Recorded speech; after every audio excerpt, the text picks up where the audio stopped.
बोल news headquarter. अस्सलामुअलैकुम। बोल न्यूज़ हेडक्वार्टर्स के साथ मैं हूं अफशीन कुरैशी। मैं हूं आपके साथ रमशा साजिद। हेडलाइंस आपने जानी, आम खबरों में आज आप जान सकेंगे। अमेरिका की हमले की मजम्मत, इलेक्शन ना हुए तो क्या होगा, शाहीन कीवीज को दबोचने को तैयार, शहरी इक़्तिदार या शहरी हिसार, और शहबाज शरीफ का मुतालबा।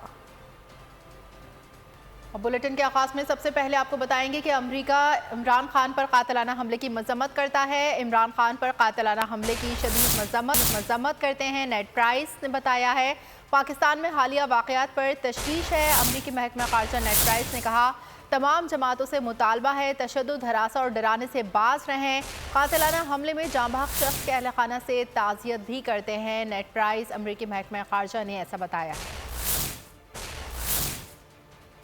So I think you statement that Secretary Blinken issued last week, shortly after these reports emerged. He said that we strongly condemn the shooting. We continue to strongly condemn the shooting of Imran Khan. We offer our condolences to the family of the individual who was killed. We express our hope for a quick and thorough recovery of all who were injured, including Imran Khan. Violence has no place in politics. We're concerned about these reports of violence. We call on all parties to refrain from violence, harassment, intimidation, and to respect the rule of law. We are deeply committed to a democratic and peaceful Pakistan, and we stand with the people of Pakistan. Well, precisely the message that the Secretary relayed last week and that I reiterated just now. Violence has no place in politics. We are concerned about what has happened in Pakistan in recent days. All parties should never resort to violence. They should express their disagreements peacefully, employing universal rights, freedom of expression, freedom of assembly, but violence is never the answer. We're deeply committed to Pakistan, which has a long history and democratic identity. We stand with the people of Pakistan. We routinely raise our concerns about press freedom to all stakeholders around the world. We do that as a matter of course in Pakistan. We'll continue to have those conversations with Pakistani authorities. A free press, informed citizenry, they're key for any nation and its democratic future. It's key in Pakistan, the world. Imran Khan कहते हैं कि नफ्सियाती तौर पर मैं पहले से ज़्यादा मजबूत हूँ, ताकत और पुरएतमाद हूँ। तुर्किया नशरियाती इदारे TRT को इंटरव्यू में कहा कि हुकूमत ने TV पर मुझ पर मजहबी मुनाफरत फैलाने के इल्ज़ामात लगाए ताकि मुझे कत्ल कराया जाए। जो लोग इस हमले के पीछे हैं, शुरू में 4 थे, फिर 3 लोगों ने इस मंसूबे को तैयार किया। मुझे पता है कि पुलिस इन 3 अफराद के खिलाफ मुकदमा दायर नहीं करेगी। कप्तान ने वाज़ेह कर दिया कि वही रास्ते याद रखे, एक ये खूनी इनकलाब आ जाएगा, ये तबाहकुन होगा और हर एक के कंट्रोल से बाहर होगा। पुरअमन तब्दीली का रास्ता शफाफ इंतखाबात हैं। Psychologically more determined than ever. I was expecting something to happen. I predicted this first 4 months ago when there was a plot against me.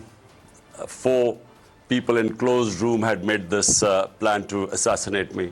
And this is when May, July, June at that time.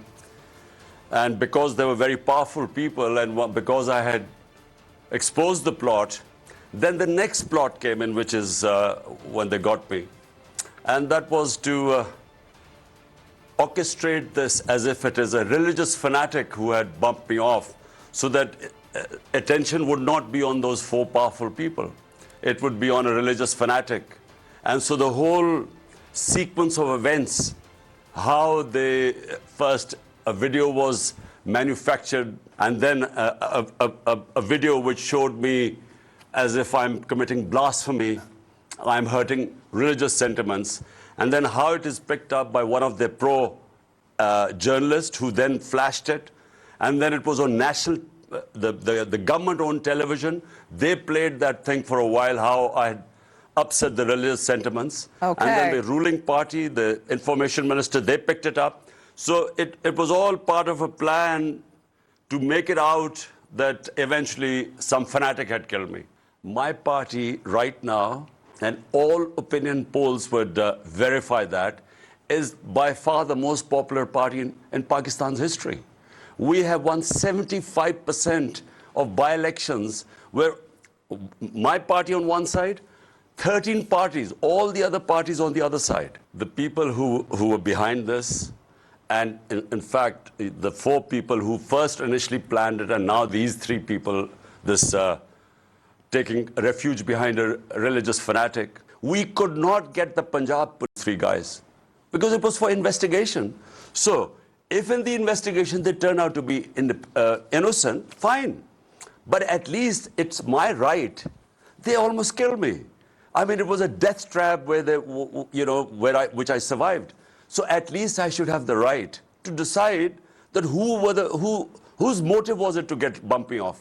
And we could not register a case against these 3 guys. Either it will go the ballot way, which is the peaceful way, a soft revolution, or it will take the other way and out of everyone's control. Because it's a young population. Remember, Pakistan, 60% of our population is below 30. कातिलाना हमले की FIR को challenge करने का फैसला किया है। मुझे मालूम था कि ये लोग मुझे कत्ल करेंगे, इसलिए वीडियो रिकॉर्ड करवा दी थी। मंसूबा नाकाम हुआ तो कत्ल के दूसरे मंसूबे में वारदात को मजहबी रंग देने की कोशिश की गई। सीनियर सहाफ़ियों से गुफ्तगू में चेयरमैन PTI इमरान खान का कहना था कि मुल्ज़िम नवीद की जान की हिफाजत कर रहे हैं। फ़ौज के साथ कोई लड़ाई नहीं, सिर्फ एहतिसाब के मामले पर मसला हुआ। जिन लोगों को FIR में नामजद करना चाहते हैं, अगर वो कसूरवार नहीं तो तफ्तीश से निकल जाएंगे। IG पंजाब की FIR कबूल नहीं, ऐसा कहना था चेयरमैन PTI इमरान खान का। सीनियर सहाफ़ियों से गुफ्तगू में उनका कहना था कि पहले भी उनके कत्ल की साजिश तैयार की गई थी, इसलिए वीडियो रिकॉर्ड करवा दी। साजिश नाकाम हुई तो वज़ीराबाद या गुजरात में कत्ल का दूसरा मंसूबा बनाया गया, जिसे मजहबी रंग दिया गया। इमरान खान ने कहा कि पंजाब हुकूमत की मुल्ज़िम नवीद की हिफाजत करने की जिम्मेदारी लगा दी है। साद रिजवी ने खुद को बड़े अच्छे अंदाज से मुल्जिम नवीद से अलग कर लिया। इमरान खान ने कहा उनकी फौज के साथ कोई लड़ाई नहीं, सिर्फ एहतिसाब के मामले पर मसला हुआ। उन्होंने कहा कि कभी इत्तेहादी हुकूमत नहीं बननी चाहिए, वरना ब्लैकमेल होते रहेंगे। 2/3 अक्सरियत हो तो वजीर आजम मजबूत होता है। और अब बात करेंगे अहम तरीन मुकाबले की। T20 वर्ल्ड कप का पहला सेमीफाइनल आज खेला जाएगा। पाकिस्तान और न्यूजीलैंड सिडनी के मैदान में इन प्रैक्टिस इन एक्शन होंगे। नॉकआउट मैच से पहले कौमी स्क्वाड ने प्रैक्टिस के बजाय आराम किया। कप्तान बाबर आजम अकेले मशक़ी करते रहे। सेमीफाइनल मैच के लिए ग्रीन शर्ट्स की प्लेइंग 11 बरकरार रखे जाने का इम्कान है। शाहीनों का मिशन T20 वर्ल्ड कप अगर मगर सूरत हाल के बाद अब है सेमीफाइनल इम्तिहान। टाइटल के हुसूल के लिए ग्रीन शर्ट्स जान लड़ाने को तैयार। T20 वर्ल्ड कप का पहला सेमीफाइनल बुध को खेला जाएगा। मैच पाकिस्तानी वक्त के मुताबिक दोपहर 1 बजे सिडनी क्रिकेट ग्राउंड में शुरू होगा। कौमी टीम की प्लेइंग 11 बरकरार रखे जाने का इम्कान है। अहम मैच से पहले स्कॉट ने प्रैक्टिस के बजाय आराम को तरजीह दी। सिर्फ बाबर आजम अकेले मशक़ें करते रहे, भरपूर बैटिंग ड्रिल्स की। न्यूजीलैंड की टीम पाकिस्तान के खिलाफ अहम मैच के लिए कड़ी मशकें करती रही। T20 वर्ल्ड कप के सेमीफाइनल में पाकिस्तान जीतेगा या फिर न्यूजीलैंड मैदान मारेगा, ये तो वक्त ही बताएगा। लेकिन दोनों टीमों के आदाद और शुमार पर नजर डाल लेते हैं इस रिपोर्ट में। पाकिस्तान होगा कामयाब या न्यूजीलैंड मारेगा मैदान। T20 वर्ल्ड कप के सेमीफाइनल का सबको है इंतजार। अदाद व शुमार पर नजर डाली जाए तो पाकिस्तान और न्यूजीलैंड T20 फॉर्मेट में 28 बार मद्दे मुकाबिल आ चुके हैं। कौमी टीम का पलड़ा भारी रहा। 17 मैचेस में कामयाबी मिली। 11 मुकाबलों में कीवीज ने मैदान फतेह किया। वर्ल्ड कप मुकाबलों में भी पाकिस्तान को वाज़ेह बढ़तरी है। वर्ल्ड कप से कबल खेले गए न्यूजीलैंड में खेली गई 3 मुल्की सीरीज में भी ग्रीन शर्ट्स कामयाब रही थी। पाकिस्तान और न्यूजीलैंड के पास मैच विनर्स की भरमार है, जो मैच का पांसा पलटने का हुनर खूब जानते हैं। बाबर आजम और मोहम्मद रिजवान पाकिस्तान की शान हैं। केन विलियमसन और मार्टिन गुप्टिल ने न्यूजीलैंड को उम्मीदें हैं। दोनों टीमों के अहम खिलाड़ियों पर नजर डालते हैं इस रिपोर्ट में। T20 वर्ल्ड कप का बड़ा मुकाबला, पाकिस्तान और न्यूजीलैंड का सेमीफाइनल टाकरा। दोनों टीमों के पास मैच विनर्स की भरमार। खिलाड़ी मैच का पासा पलटने का हुनर खूब जानते हैं। पाकिस्तान के बाबर आजम और मोहम्मद रिजवान चल पड़े तो रोकना नामुमकिन हो जाएगा। न्यूजीलैंड के कैन विलियमसन और डेविन कॉनवे के रन रोकना भी इम्तिहान होगा। इफ्तिखार अहमद और मोहम्मद हारिस पाकिस्तान के पावर हिटर्स हैं। कीवीज के पास मार्टिन गिप्टिल और ग्लेन फिलिप्स भी गेंद को बाउंड्री पार पहुंचाना खूब जानते हैं। बॉलिंग में शाहीन आफरीदी और हारिस रऊफ का कोई सानी नहीं। टिम साउथी और ट्रेंट बोल्ट भी विकेटें उड़ाने के खूब माहिर हैं। स्पिन डिपार्टमेंट शादाब खान के पास है तो इश्क सोहदी भी गेंदे घुमाना खूब जानते हैं। Welcome to Pakistan cricket. कौमी टीम के मेंटोर मैथ्यू हेडन के एक जुमले ने कौमी टीम की सेमीफाइनल में एंट्री को बयान कर दिया है। सिडनी में प्रेस कॉन्फ्रेंस में बोले कि पाकिस्तान अब अपना रंग दिखाएगा, बेहतरीन क्रिकेट खेलेंगे। ग्रीन शर्ट्स के साथ तजुर्बा इंतहाई शानदार है। Shadab actually said something very significant in the dugout the other day when we were playing our last match, and he said, "Welcome to Pakistan cricket," meaning that on any given day anything can happen. And on that particular day when Netherlands beat South Africa, it was a significant moment for us in the tournament, and a very, very significant moment to see that result. 232 million people can't be wrong. And as a result of that, I feel that there was a very much an uplifting tempo in our group, which made that match against Bangladesh almost a certainty for Pakistan. So incredible. Rawalpindi express Shoaib Akhtar ने पाकिस्तान को favourite team करार दे दिया। बोले कौमी team को अब अच्छी cricket खेलना होगी। तमाम क्रिकेट फैंस की दुआ है कि पाकिस्तान न्यूजीलैंड को शिकस्त दे और फाइनल में भारत से मुकाबला हो।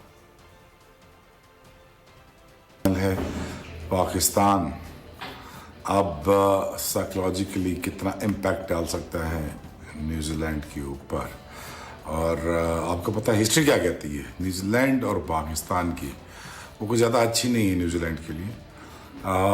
सेमीफाइनल में हमने उनको काफ़ी दफ़ा हराया। पूरी दुनिया इस वक्त एक ही दुआ कर रही होगी, वो ये है कि हिंदुस्तान पाकिस्तान मुकाबला हो अब, और ये भी कोशिश होगी कि अल्लाह करे Pakistan comes out as a winner.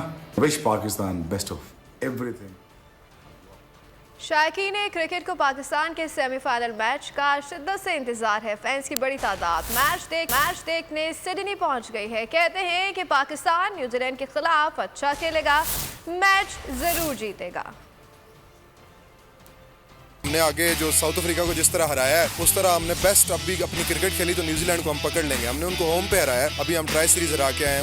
उसके अलावा वैसे भी न्यूजीलैंड की जो टीम है वो वैसे भी हम पाकिस्तान के साथ जब भी खेलती है तो उनका इतना अच्छा कोई रिकॉर्ड नहीं है। तो अगर बाबर आजम समझते हैं कि वो ऊपर आके खेल सकते हैं, नो डाउट उनका अभी तक वो उनके फॉर्म में नहीं है, लेकिन अगर वो समझते हैं कि वो ऊपर खेल सकते हैं तो मैं कप्तान अपने को बैक करूंगा। मैच में अप एंड डाउन तो चलता ही रहता है, कभी हार जीत तो मैच का हिस्सा है, लेकिन इंशाल्लाह उम्मीद तो है कि इस बार पाकिस्तान न्यूजीलैंड के खिलाफ जो है वो बेहतरीन अपनी कारकर्दगी का मुजाहिरा करें। सुप्रीम कोर्ट की समाअतों के दौरान भी पाकिस्तान के सेमीफाइनल मैच का चर्चा होता रहा। नैब तरमीम केस के दौरान चीफ जस्टिस से मैच के दौरान समाअत न रखने की इस्तदा की गई। जस्टिस एजाजुल हसन ने रिमार्क्स दिए कि पाकिस्तानी क्रिकेट टीम का सेमीफाइनल में पहुंचना वाकई एक मौजज़ा है। पाकिस्तान टीम का सेमीफाइनल मैच सुप्रीम कोर्ट में भी चर्चा रहा। नैब तरामीम केस के दौरान वकला ने मैच की वजह से केस मुलतवी करने की दरख्वास्त की, जिस पर चीफ जस्टिस उमर अता बंदयाल ने मैच के बारे में लाइल्मी का इजहार किया। कहा उन्हें तो इस बारे में मालूम ही नहीं था। चीफ जस्टिस उमर अता बंदयाल ने कहा अदालत के बाहर मैच के लिए स्क्रीन लगवा देते हैं। जस्टिस मंसूर अली शाह ने कहा कि अगर बुरा ना मनाए तो हम मैच देखते रहेंगे, आप दलाइल देते रहना, केस जल्दी खत्म कर लेंगे, तब तक मैच अच्छे हालात में चल रहा हो। सुप्रीम कोर्ट के जस्टिस एजाजुल एहसन ने रिमार्क्स दिए कि पाकिस्तान क्रिकेट टीम का सेमीफाइनल में पहुंचना वाकई एक मौजज़ा है। अगर आपको हमारी ये वीडियो पसंद आई है तो लाइक पर क्लिक कीजिए। बहुत अच्छी कवरेज की है, ये मार्च की तो जबरदस्त कवरेज थी, बॉल की प्रॉब्लम सबसे बेस्ट थी। सबसे ज्यादा रील्स और सबसे ज्यादा रेटिंग के साथ बोल रहा नंबर 1। सब्सक्राइब करें और बेल दबाएं ताकि कोई खबर रह न जाए।